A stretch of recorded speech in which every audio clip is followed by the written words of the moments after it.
Merci. Merci, Serge. Je veux rester là, je veux rester là. Ta femme est chanceuse. Ah. Elle est à sa côté, mais... C'est moelleux aussi.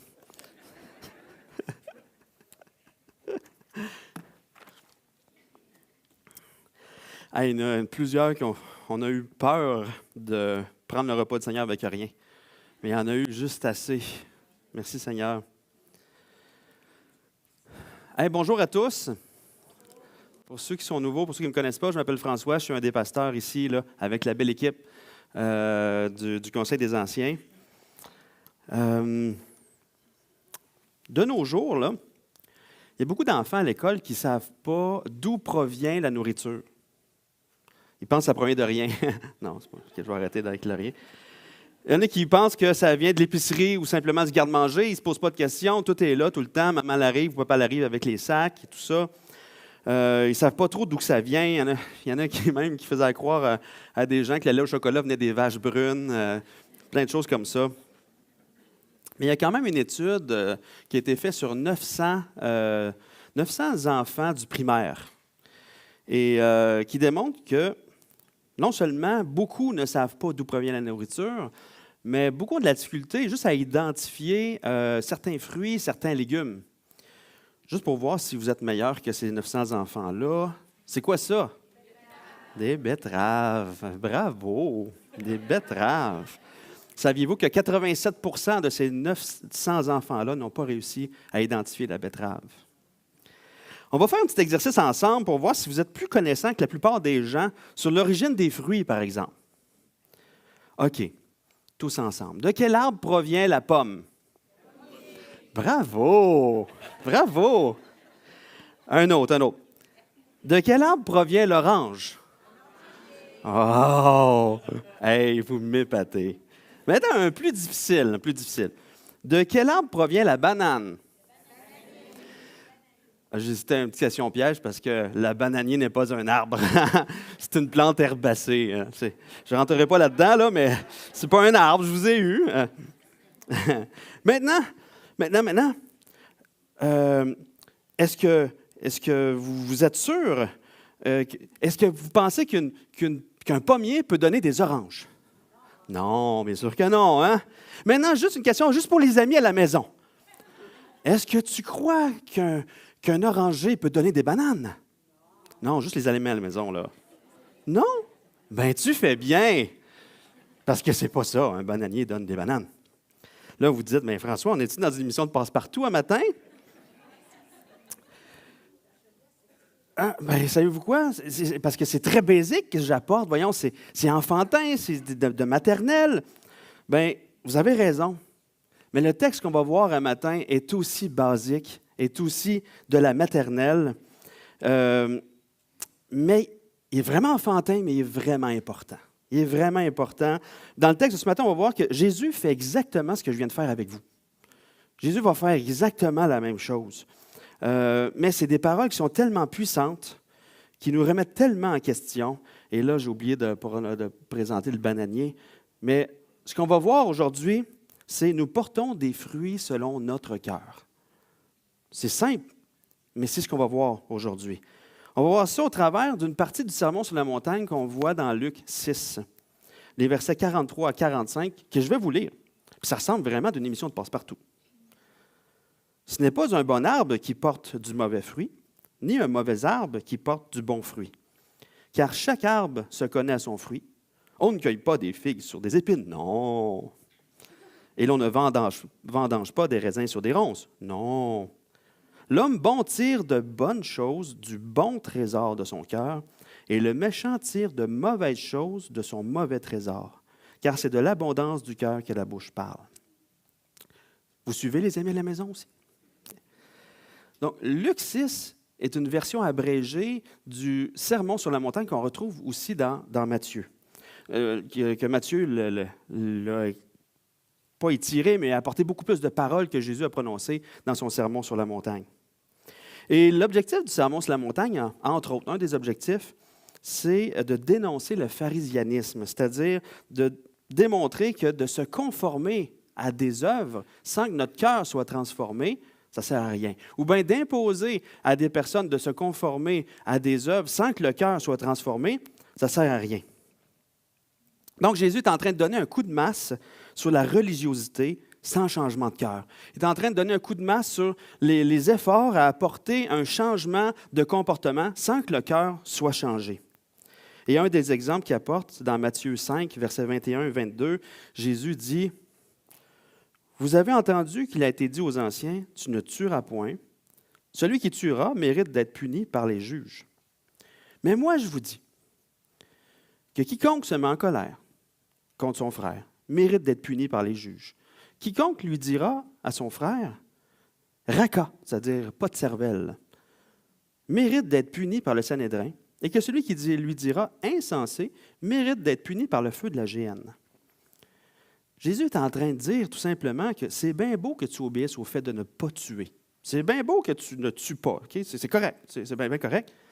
Mais il y a d'autres œuvres dans ta vie qui démontrent que ton cœur est autant méchant. Que ton cœur, en fait, tu as un cœur de tueur. Tu es un tueur non pratiquant. C'est ça que tu es. Donc, au travers du sermon sur la montagne, Jésus veut crucifier la moralité. Jésus veut non seulement briser cette vision-là d'auto-justification par les œuvres. Regarde mes œuvres, tu vas voir que je suis une bonne personne. Mais Jésus veut mettre en évidence qu'on a besoin d'une chirurgie cardiaque pour être capable de faire des bonnes œuvres. Que c'est ça le problème. Le problème, c'est le cœur, notre cœur. Et c'est pour ça que Jésus apporte ce texte-là dans Luc 6. Il veut nous amener à regarder en nous-mêmes et à se poser la question, les fruits que je produis révèlent quoi sur l'état de mon cœur? Donc, les fruits que je produis révèlent quoi sur l'état de mon cœur? Donc, aujourd'hui, ce passage-là de ce matin, c'est nous amener pour s'évaluer nous, pas pour regarder l'autre à côté. Hein? Pas pour penser à telle personne dans l'Église ou penser à telle personne. C'est nous-mêmes. On se regarde nous-mêmes aujourd'hui. Parce que les fruits qu'on produit proviennent de notre cœur, de l'intérieur de nous. Et là, un texte comme aujourd'hui peut avoir différents fruits dans notre vie, hein? Différents effets sur nous. Pour ceux qui sont sauvés par la grâce de Dieu, qui ont mis leur foi en Jésus-Christ pour le pardon de leurs péchés, pour ceux qui ont reçu déjà un cœur nouveau, régénéré par Dieu, un texte comme ça peut nous amener à se remettre en question pour nous amener à la repentance sur des œuvres qu'on commet, sur des péchés qu'on commet. Pour ceux qui ne sont pas encore des enfants de Dieu, pour qui leur cœur n'a pas été régénéré et qui sont encore esclaves de leur nature pécheresse, le texte de ce matin est un appel à se tourner vers Jésus-Christ. D'abandonner une vie de marche sans Dieu, par mes propres efforts, d'essayer d'avoir une bonne moralité, d'être une bonne personne, d'être un bon religieux qui met sa foi dans ce que je suis capable de faire, mais sans Dieu, ça fait une vie d'échec constante.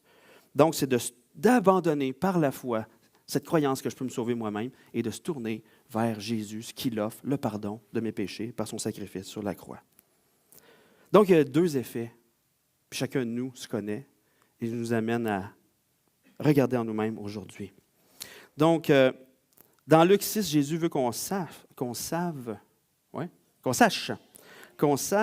nous sachions que ce que nous faisons révèle notre cœur. Ça révèle ce qui se passe en nous. Et il va nous enseigner deux leçons. Il va nous enseigner qu'il y a des fruits. Donc, il va nous parler des fruits. Puis il va nous enseigner la source aussi de ces fruits-là. Donc, commençons par les fruits. Relisons ensemble les versets 43 et 44. Donc, ce n'est pas un bon arbre qui porte de mauvais fruits, ni un mauvais arbre qui porte de bons fruits. Car chaque arbre se connaît à son fruit. On ne cueille pas des figues sur des épines, et l'on ne vendange pas des raisins sur des ronces. Vous êtes d'accord avec moi, les amis à la maison? C'est simple, hein? Tout arbre se reconnaît par ses fruits. Peut-être que vous ne savez pas ce que c'est qu'une figue. Voici une figue. C'est un fruit très doux, sucré, très bon. Ceux qui connaissent les petits biscuits aux figues, là, avec les petits noyaux qui se croquent sous la dent, vraiment bon. Ça fait longtemps que j'ai mangé ça, des petits biscuits aux figues. Ça pousse dans un figuier. Donc, ce n'est pas un arbuste à épines. Là. C'est un arbre qui ressemble un petit peu à un pommier, si on voit là, ou un poirier. Donc, il ne faut pas s'attendre à trouver des figues dans un buisson d'épines, ni des raisins dans un buisson d'épines. La seule chose qu'on peut s'attendre quand on fouille dans un buisson d'épines, c'est d'avoir les mains graffinées, les bras graffinés aussi, puis le linge tout déchiré. C'est ça qu'on peut s'attendre. Les plantes ne produisent que ce qui est conforme à leur nature. C'est simple. Mais c'est vrai pour nous, pour notre cœur. On produit ce qui est conforme à notre nature. Donc, dans le contexte du Sermon sur la montagne, Jésus est en train de dire qu'il y a des bons fruits et des mauvais fruits qui existent. Et plus haut, dans le chapitre 6, Jésus nous parle des bons fruits. Il dit d'aimer nos ennemis. Il parle aussi d'aborder le péché des autres en retirant premièrement la poutre qui est dans notre œil, pour ne pas se concentrer seulement sur la paille qui est dans l'œil de l'autre. Évalue-toi toi-même avant, puis après ça, quand toi, ça va être réglé, tu vas pouvoir aider quelqu'un d'autre. Donc, tu ne mets pas l'accent sur l'autre, mais sur toi-même en premier. Un des bons fruits aussi, c'est d'avoir une disposition à donner, à pardonner, avoir une soif de justice, à être dans l'humilité, vivre l'humilité. Donc, c'est des exemples de bons fruits que Jésus donne juste en haut, au-dessus du texte de ce matin, pour nous parler des bons fruits. Ça, c'est des fruits qui sont produits par un cœur transformé, un cœur né de nouveau. Mais au travers du chapitre 6, Jésus va aussi apporter les mauvais fruits, qui sont un peu l'inverse de ce qu'il raconte. Donc, de ne pas aimer ses ennemis, avoir une attitude de jugement qui pousse constamment à la critique, condamner les autres, une attitude de cœur qui ne pardonne pas. Et au lieu d'être pauvre en esprit, on est rempli d'orgueil, on pense qu'on est le meilleur et tout ça. Donc, Jésus apporte ces fruits-là, les différents fruits, qui sont ça les fruits que l'apôtre Paul parle aussi des différents fruits. Il y a le fruit de l'esprit, et il parle du mauvais, puis du bon, puis du mauvais, par les fruits de l'esprit, et il parle des fruits de la chair. Dans Galates 5, 22, Paul dit que c'est quoi le fruit de l'esprit? Il dit c'est l'amour, la joie, la paix, la patience, la bonté, la bénignité, la fidélité, la douceur, la tempérance. Donc ça, c'est des exemples de fruits que produit un cœur transformé, un cœur régénéré. Donc, ce n'est pas le produit d'une religion, c'est naturellement que ça se fait. Ça vient de l'intérieur et ça sort. C'est des nouvelles aspirations apportées par un nouveau cœur. Ce n'est pas une religion, c'est le désir d'un cœur animé par l'Esprit de Dieu qui produit ça dans notre vie. Et Paul, l'apôtre Paul, juste dans Galates 5 encore, juste avant Galates 5, 22, il va apporter les œuvres de la chair, c'est quoi? Or, les œuvres de la chair sont manifestes, sont l'impudicité, l'impureté, la dissolution, ça c'est le libertinage, l'idolâtrie, la magie, les inimitiés, ça va avoir une haine profonde contre des gens, les querelles, la jalousie, les animosités, les disputes, les divisions, les sectes, l'envie, l'ivrognerie, les acceptables et les choses semblables. Donc, c'est les fruits d'un cœur dominé par la chair, la nature pécheresse, un cœur qui ne connaît pas Dieu, un cœur qui n'est pas tourmenté par une tristesse qui vient de Dieu lorsqu'il marche dans ces choses-là pour le pousser à la repentance. Il ne connaît pas cette tristesse-là. C'est des personnes qu'on retrouve dans Romains 1 à partir du verset 18 qui font taire leur conscience devant la vérité de Dieu et qui choisissent de servir finalement la créature au lieu du Créateur. Et dans Romains 1, verset 18, c'est écrit « La colère de Dieu se révèle du ciel contre toute impiété, toute injustice des hommes qui retiennent justement cette vérité-là captive. » Donc, ils demeurent sous la colère de Dieu. Donc, Jésus, dans les versets 43-44, nous fait comprendre qu'on produit ce qu'on est. Nos fruits démontrent l'état de notre cœur. On reconnaît notre nature par nos fruits. C'est simple. Si on produit constamment les fruits de la chair, si on marche dans les œuvres de la chair, si notre vie est caractérisée par la marche dans la chair, par une résistance aux principes de Dieu, par un orgueil personnel face au péché, une indépendance face à Dieu, ça signifie qu'on est encore sous l'esclavage de la chair, du péché, de notre nature pécheresse. Ça signifie qu'on n'est pas né de nouveau, que le Saint-Esprit ne vit pas en nous, qui nous amène à avoir d'autres aspirations. Donc, c'est ça que Jésus apporte. Puis d'un autre côté, si on produit le fruit de l'Esprit et qu'on manifeste une attitude d'humilité face à Dieu, à son esprit, à sa parole, et qu'il y a quelque chose qui notre vie répond aussi par ce qui apporte une réponse positive à ce que le Saint-Esprit travaille dans notre cœur, c'est une preuve qu'il y a quelque chose qui a été changé, qui a été insufflé en nous, qu'on a un nouveau cœur. C'est la présence de Jésus-Christ en nous, notre nouvelle nature, on est une nouvelle créature.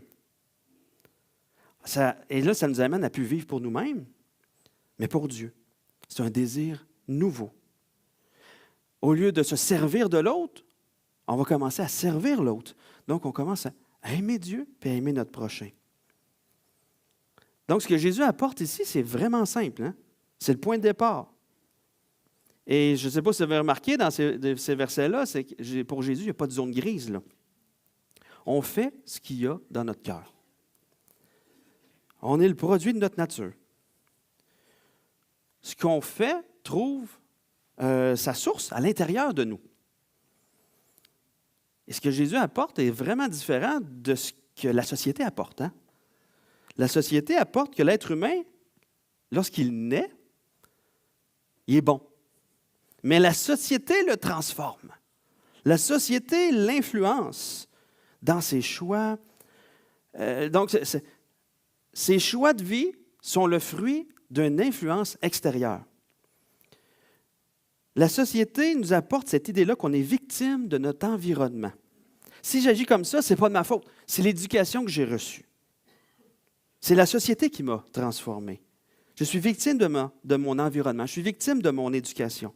C'est pour ça que je suis devenu ce que je suis et c'est pour ça que je fais ce que je fais. Je suis victime.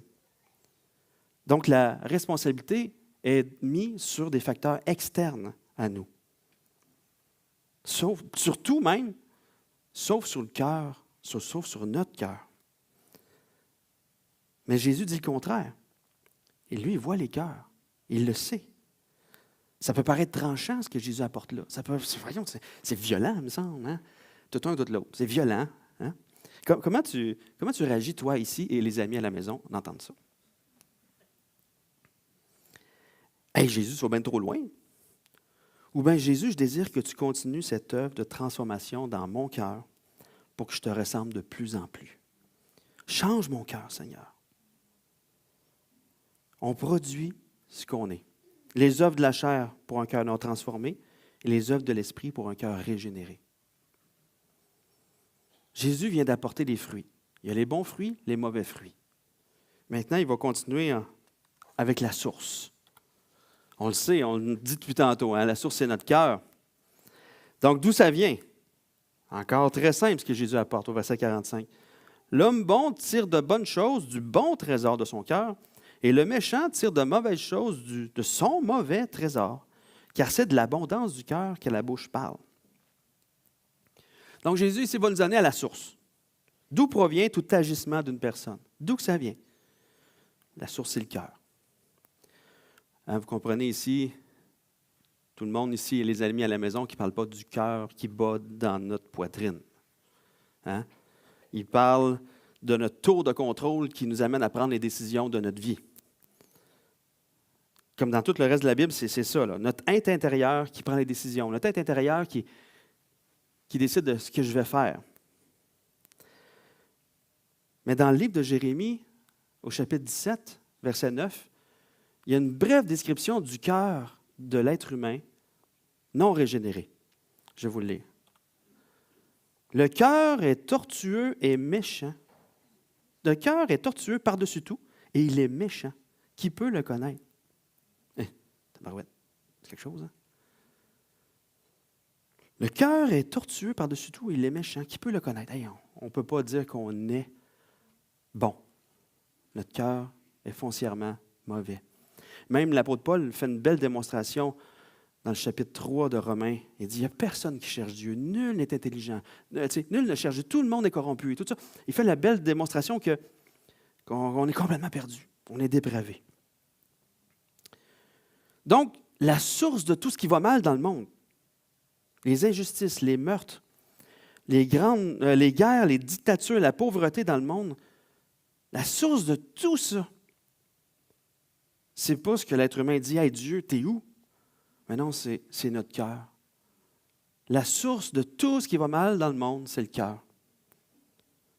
Et Jésus, dans Marc 7, il va dire, au verset 20 à 23, il dit encore, « Ce qui sort de l'homme, c'est ce qui souille l'homme, car c'est du dedans, c'est du cœur des hommes que sortent les mauvaises pensées, les adultères, les impudicités, les meurtres, les vols, les cupidités, les méchancetés, la fraude, le dérèglement, le regard envieux, la calomnie, l'orgueil, la folie.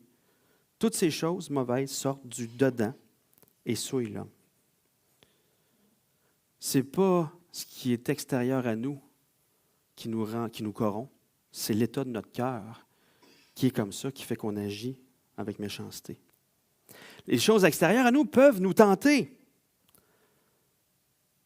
mais c'est toujours notre cœur. On agit toujours en fonction de notre cœur. Quelqu'un a dit, si tu veux connaître l'intérieur d'une personne, fais juste le brasser un petit peu. Moi, le midi, j'aime prendre un thé. Sinon, si je prends un café aussi le midi, je vais être sauté. Habituellement, le dimanche matin, je prends un thé aussi. Sinon, je suis trop capoté le dimanche matin. C'est un petit peu moins fort. Mais le sachet de thé, en lui-même, tu le prends, il sent un petit peu le thé. Mets-le dans l'eau chaude. Sa vraie nature va sortir. La vraie nature du thé va sortir.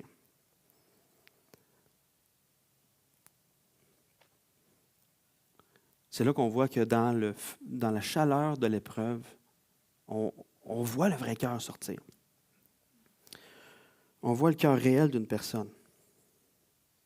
Mais comment on fait aussi pour connaître le cœur d'une personne? Bien, Jésus, il a un bon baromètre. Il dit, car c'est de l'abondance du cœur que la bouche parle. Oh! Notre langue est le baromètre de notre cœur. Ce n'est pas juste ce verset-là qui parle de ça. Hein? Dans Proverbe 10, 32, on voit la même chose. Les lèvres du juste connaissent la grâce et la bouche des méchants la perversité. Puis l'Épître de Jacques, les 13 premiers versets du chapitre 3 nous parlent que de la langue, du pouvoir destructeur de la langue. Notre langue, notre bouche, c'est le haut-parleur de notre cœur. Si dans ce que je dis, je suis constamment en train de revenir dans les choses du passé, puis de remettre ça sur le dos de tout le monde, c'est que mon cœur n'a pas pardonné. Si ce qui sort de ma bouche, c'est des paroles amères, constamment, c'est que mon cœur est rempli d'amertume. Si je ne fais que chialer, c'est que j'ai un cœur de chialeux. Puis là, Jésus, à l'époque, il n'y avait pas Facebook, hein? On pourrait dire, Facebook est le haut-parleur de notre cœur aussi. Nos doigts, quand on écrit, c'est le haut-parleur de notre cœur aussi. Ça démontre souvent, c'est à quoi qu'on s'accroche pour vivre ou c'est vers quoi qu'on... C'est là aussi. Et ce qui sort de notre bouche, ce n'est pas la faute des autres. C'est notre bouche. C'est l'état de mon cœur qui ressort au travers de ma bouche. Donc Jésus est tranchant. Mais je vous rappelle, regardez pas l'autre à côté. Regardons-nous nous-mêmes. Évaluons-nous nous-mêmes. Gérons la poudre dans notre œil. Parce que c'est facile d'identifier le cœur des autres comme ça. Puis lorsqu'on focus sur les autres, bien, est-ce qu'il y en a là en ce moment là, qui étaient là, puis moi, je pense à cette personne-là? Bien, ça démontre l'état de ton cœur orgueilleux. Mais là, certains d'entre vous disent, moi, ça m'arrive souvent de pécher. Ça m'arrive souvent de médire contre les autres. Je lutte constamment avec un péché qui est récurrent dans ma vie, puis Colin, j'ai de la misère à marcher dans la victoire par rapport à ce péché-là. Est-ce que ça veut dire que je ne suis pas un enfant de Dieu? Et là, mon objectif aujourd'hui, ce n'est pas de vous faire douter de votre salut. Pas ça du tout. Mais on doit se rappeler ce que nous dit les Épîtres. Même après la nouvelle naissance, on pêche encore. Donc, devenir un enfant de Dieu ne veut pas dire qu'on ne dira plus jamais de mauvaises choses. Ça ne veut pas dire non plus qu'on ne va plus pécher jamais. Dès qu'on devient un enfant de Dieu, il y a une œuvre de sanctification que le Saint-Esprit débute en nous. Et lorsqu'on pêche, le Saint-Esprit nous amène à vivre une tristesse, comme Carl a prêché la semaine passée, une tristesse qui nous amène à la repentance. La vie chrétienne est une vie de repentance. Et lorsque l'apôtre Paul, dans Éphésiens 4, versets 20 à 24, il dit « Mais vous, ce n'est pas ainsi que vous avez appris Christ, si du moins vous l'avez entendu, et si, conformément à la vérité qui est en Jésus, c'est en lui que vous avez été instruits à vous dépouiller. » Donc, il y a une action constante qui se fait, qu'on apprend à se dépouiller par le Saint-Esprit. Eu égard à votre vie passée, du vieil homme. On se dépouille du vieil homme qui se corrompt par les convoitises trompeuses. C'est comme, on a un vieil habit là, qu'on enlève, là, puis à être renouvelé dans l'esprit de notre intelligence et à revêtir l'homme nouveau, créé selon Dieu, dans une justice et une sainteté que produit la vérité. Donc, il y a une action continue du Saint-Esprit, un accord commun entre notre nouveau cœur et le Saint-Esprit qui travaille dans notre cœur pour dire « Hey, OK, ça, là, je veux que tu enlèves ça de ta vie. » Whoop! Un gant sale. Puis, wow, je mets un gant propre. Là, whoop, un autre gant sale. Un gant propre. Il travaille là-dessus parce que notre cœur est régénéré puis il nous amène à vivre selon la nouvelle nature qu'on est présentement, des enfants de Dieu. Il nous pousse à nous dépouiller du vieil homme et à revêtir l'homme nouveau. Le cœur transformé va répondre favorablement au Saint-Esprit en passant par une repentance. En se repentant des vieux réflexes, puis à marcher non plus selon la chair, mais à marcher maintenant selon l'Esprit. Donc, les enfants de Dieu, on ne se décourage pas. Mais on se pose la question quand même. C'est quoi ma réaction face au péché? Est-ce que je me justifie devant le péché? Ah, c'est à cause de telle raison que j'ai péché, tu sais. Mais tu sais, je suis de même. Fait qu'endure-moi comme ça. De quelle manière tu réagis lorsque le Saint-Esprit met le doigt sur un péché? Est-ce que tu reconnais que c'est seulement toi qui pêches, puis que tu confesses ton péché à Dieu, tu t'humilies devant Dieu, tu te repens et tu saisis sa grâce pour marcher d'une autre manière? Il ne faut pas faire comme Adam, hein? C'est la faute de la femme que tu m'as donnée. C'est-tu vrai, ça, vous pensez? Ah, OK, donc je ne voulais pas semer le doute là, dans vous. Là. Les amis à la maison, oubliez ça. Là. Donc, notre réaction face au péché est un bon indice sur le fait qu'on est un enfant de Dieu ou non. Si je résiste au Saint-Esprit, si je résiste à ce que Dieu dit, si je constamment, puis je m'entête, puis je suis indépendant, non, mais si je reconnais mon péché par la grâce de Dieu, avec son esprit, par sa force, je travaille là-dessus. Maintenant, si tu es ici ce matin et tu te dis, bien, moi, Caroline, moi, non, c'est la première fois que j'entends parler de tout ça. Si je meurs aujourd'hui, je ne suis vraiment pas certain d'aller avec Dieu dans son paradis, au ciel, la vie éternelle, tout ça. Je suis encore sous l'emprise de ma chair. Bien, tu as besoin d'un cœur nouveau. C'est la solution. Tu as besoin d'un cœur nouveau. On ne peut pas réparer les choses par nous-mêmes. Si tu essaies par toi-même, tu vas juste te promener d'échec en échec. Tu vas juste avoir une vie religieuse qui ne porte pas les fruits d'un cœur transformé, mais qui porte des fruits de la chair et pas les fruits à la gloire de Dieu. Donc, on doit passer par un changement de cœur spirituel. Jésus appelle ça, dans Jean 3, Jésus appelle ça la nouvelle naissance. On devient une nouvelle personne avec un cœur nouveau. Et Tite 3, l'apôtre Paul dans Tite 3 nous décrit bien cette transformation-là. Il dit, « Car nous aussi, nous étions autrefois insensés, désobéissants, égarés, asservis à toute espèce de convoitise et de volupté, vivant dans la méchanceté et dans l'envie, dignes d'être haïs et nous haïssant les uns les autres.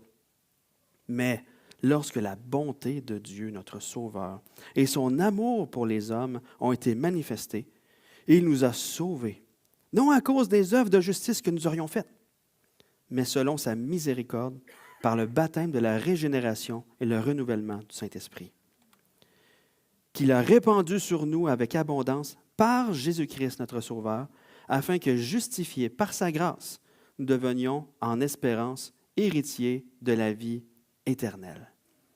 Ça, c'est l'Évangile. Ça, c'est l'Évangile. La bonne nouvelle du salut en Jésus-Christ, par la grâce, seul, par la foi, seul. Jésus a donné sa vie en rançon pour nous. Son sang a coulé pour nos péchés, pour le pardon de nos péchés.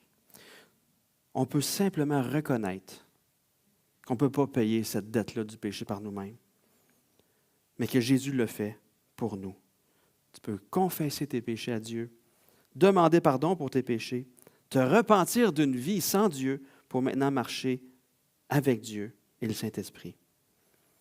Le Saint-Esprit va débuter cette œuvre-là de transformation parce qu'il te donne un cœur nouveau. Il va te rendre réceptif lorsqu'il veut toucher ton cœur pour un changement de vie, pour une application de l'Évangile dans ta vie. Il te donne un cœur nouveau, tu fais juste le prendre. C'est gratuit. Il te le donne, prends-le par la foi. La foi, c'est la main du cœur qui prend la vérité de Dieu pour soi. Et les fruits de ta vie vont changer. Tu vas maintenant apprendre à marcher d'une manière différente, par l'Esprit de Dieu. Donc, tout vient d'un changement de cœur. Vous dites, hey, c'est basique, mais c'est vrai, ça vient tout changer notre manière de vivre, notre manière de nous impliquer dans un ministère, la manière de voir notre marche avec Dieu, la manière de comment on s'implique dans l'Église, comment on va vivre les relations les uns les autres, ça vient tout changer. Un cœur transformé nous fait de nous aussi des adorateurs de Dieu qui marchent avec un cœur soumis à Dieu et non soumis à notre ancienne nature, à notre chair, qui a des vieux réflexes reliés à notre ancienne vie. Ayons les regards sur Dieu, sa parole, et laissons-nous transformer par lui. On a été libérés d'une ancienne manière de vivre, qui était vaine, cette manière de vivre-là. Et pendant que je lis le dernier verset, j'invite l'équipe de célébration à s'avancer. L'apôtre Pierre dit dans 1 Pierre 1, versets 16 à 19, « Car voici ce que Dieu dit dans l'Écriture. Soyez saints, car je suis saint. Dans vos prières, vous appelez Père celui qui juge impartialement tout homme selon ses actes.